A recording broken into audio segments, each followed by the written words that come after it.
Hey there, hope you are well. Martin here, and here we are on episode 5 of this 7-part series for dads, moms, parents, carers who also happen to be senior leaders, managers, business owners, and they've got an eye on the summer holidays, which is just around the corner now, and they want to get on that holiday feeling good, feeling relaxed, not all stressed and burnt out and exhausted and not being able to really spend quality time with their family through their holiday because they're just still worrying about work and they're still recuperating from the exhaustion that they've had.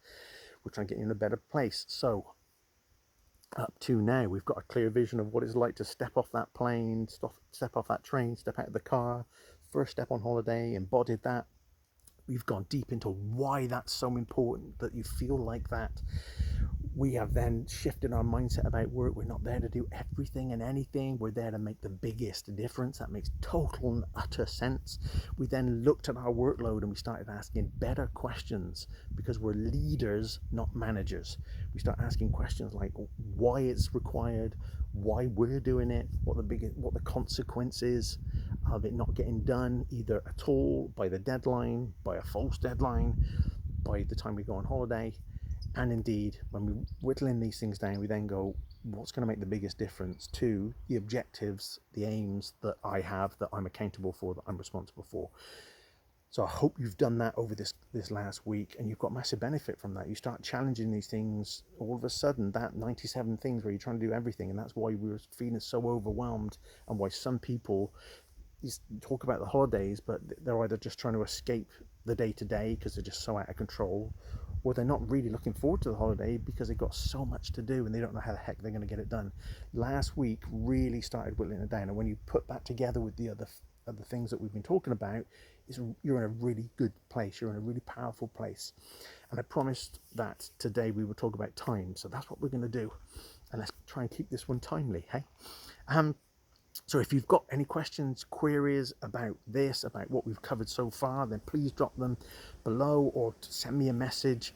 And again, I know we're really close to holiday season, but if this has really been sparking some things in you that you really do want to turn things around, as I've said before, the quickest, most efficient, most effective way to turn things around, to improve things, to overcome things, to achieve things, is to get personal one-on-one support. It is the most effective use of your time, and it is the most effective and quickest way to get results. So I'm there if you need me for that. If you want to explore what that looks like, then I'm there. I'm here. Just send me a message. It's how most of my clients have first got in touch with me. They just drop me a message saying, hey, I saw these videos, I saw these posts.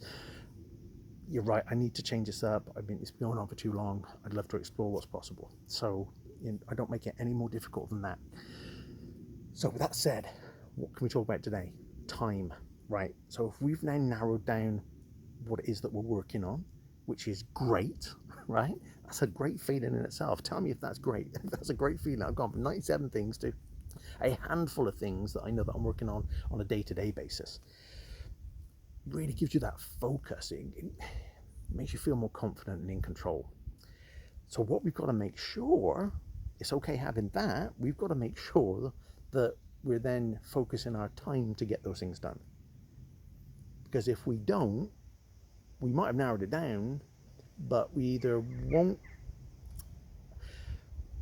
make the progress on those things that we really ought to.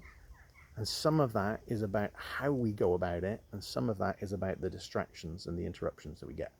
So some things to consider for this week, okay? The biggest thing, keeping it clean, Martin, the biggest thing that gets in most people's way, from my experience of helping senior leaders, business owners, managers, the biggest thing that gets in people's way when it comes to their workload and their time, and it's my favorite myth to bust, is multitasking. Here's a heads up fact, right? As a human being, for something that you need to really truly focus on and really mentally engage with, which that's the work we're doing, right?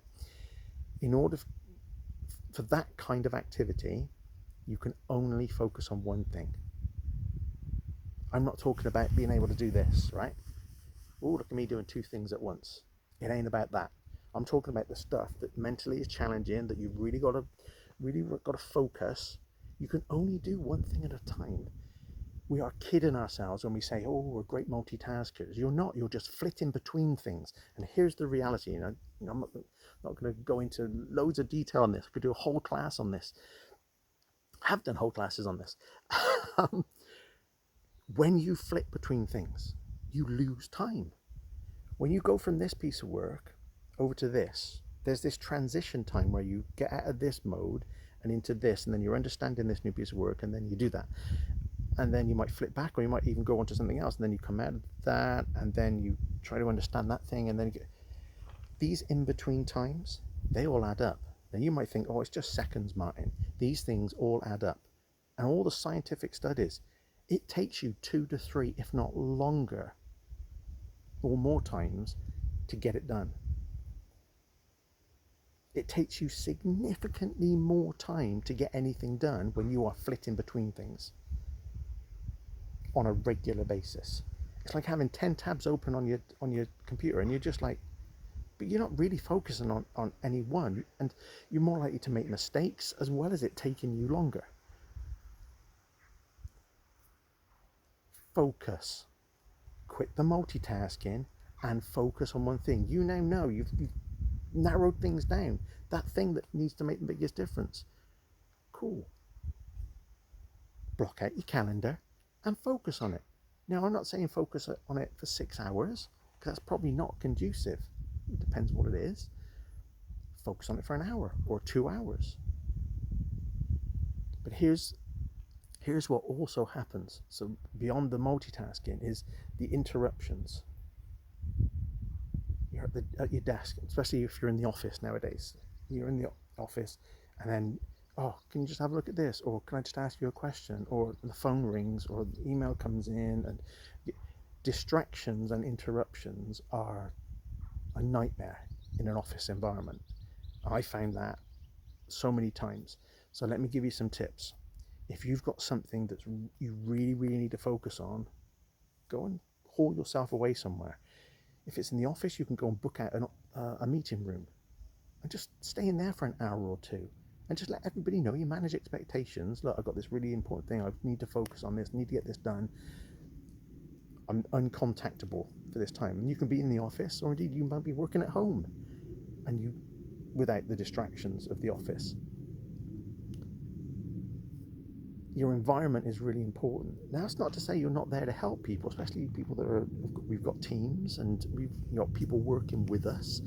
They may well need to ask us questions. So it's not about you not being available. That's not being a leader. A leader is available, but you also need to understand that you have time, that you can't be interrupted all of the time. You have to have time when you've got to get stuff done, because although you're a leader more than the doer now, there is still stuff that you need to get done, right? But you need to block that time out, and you need to manage the expectations of the people around you. And if you're working at home, manage the expectations of the people around you. No interruptions. And you turn your email off, you turn your phone off. Turn it all off so you can focus. And I know this is really simple stuff, but do you do it? Most of the people they don't. I didn't used to, but then I did. And it made all the difference. When I was in, exactly what I've just said. When I was in the office, I would literally book my own meeting room and spend an hour in there and get something done. Or I would spend the whole day at home knowing I wouldn't get interrupted. And nowadays, being at home, that's more common.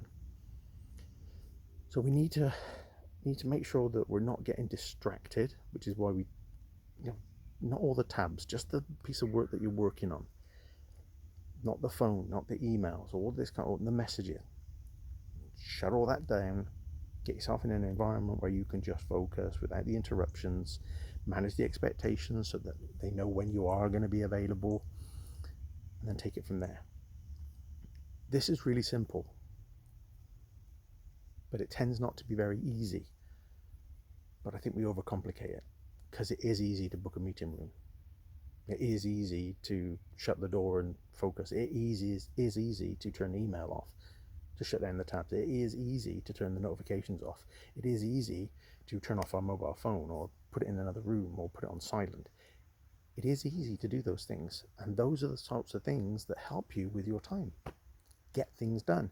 Now, what I will say, I'm going to add this for you in terms of, I want you to be a high performer. I want you to keep your energy up. So it's not like you lock yourself away for 2 hours or 6 hours without a break or anything like that. One of the key things, and again, the science studies have all shown this in terms of the highest performers in every profession in the world, they take regular breaks. So it's like on average every 52 minutes, a high performer takes a break. I'm not talking about an hour's break. I'm talking about they get up, they do a bit of stretching, go get a drink, maybe go for a quick walk, get some fresh air, and then come back refreshed. And that's how they keep their energy, their inspiration, their motivation up, their productivity up, right? Even if they're spending extended amounts of time doing certain work. So with the breaks are not distractions and they're not interruptions. They are important for you to maintain a high quality of work through your working day. So this is how we manage our time, okay? I don't want you managing your time, right? I want you focusing your time. And if I wanted to add just one extra little bit in, because I'd like to add a bit extra value, when it comes to time, start setting some boundaries. Start setting some boundaries as to when you're going to leave work, when you're going to spend time with your family. So many of us have been guilty of working until 9, 10, 11 and longer hours, and we're not spending that time, and then we're relying on weekends, and then we start working weekends, and we're relying on summer holidays that are coming up to spend that quality time. I want you to enjoy the journey. I don't want you to be the person that's having these vacations to escape their life. I want you to be enjoying the journey, and part of that is not only making the biggest difference at work you possibly can without getting completely overwhelmed, it is about having balance with your family every day. I know there are exceptions, you might have a conference or whatever it is, okay? Not talking about those, just want more balance in your life. So there's so many ways you can do it, but just start by committing to a time to go home. And given now how you're looking at work about making a difference, now that you're asking different questions of your workload, now that you're going to be focusing your time better, that should actually be far simpler because you're going to have more control over that. Just as you schedule meetings, schedule time with your family. I know it sounds crazy and it sounds a bit over the top to begin with, but it works. This is what I want you to focus on this week. Let's get in control of your time. You're in control of your work. Now you're in control of your time. You're going to be in really, really good ship shape. And I know this is a crash course on this stuff. And remember, this is about repeating everything all the time. So yeah, keep reminding yourself of that vision of you stepping off the plane, the train, your car, whatever it is for your holiday. Keep reminding yourself of why this is so important, because that is what drives you to make these changes, these improvements. Keep reminding yourself you're there to make the biggest difference. Keep asking the questions of everything, the why, the consequence, the biggest difference. And now keep focusing your time. Schedule your time. Make sure you have breaks. Make sure the environment is conducive. Reduce all those distractions and the interruptions. And set a time for you to leave work. You're now starting to really get in control of things, and you should be feeling a heck of a lot better. So I'd love to hear what you put this into practice and tell me what you feel, how different it now feels, and how much more you're looking forward to your holiday. Go put this into practice this week, and then next week we're going to talk about doing this. This is really about embedding what we've talked about, and I'll add a few extra things that's going to help you along the way on a daily basis. Go and do this. I can't wait to hear from you. And again, if you've got questions, queries about this, or you want to explore how I can help further, then just message me or comment below, and it'd be my privilege to help and support you. And until next time, stay safe, stay healthy, and see you soon.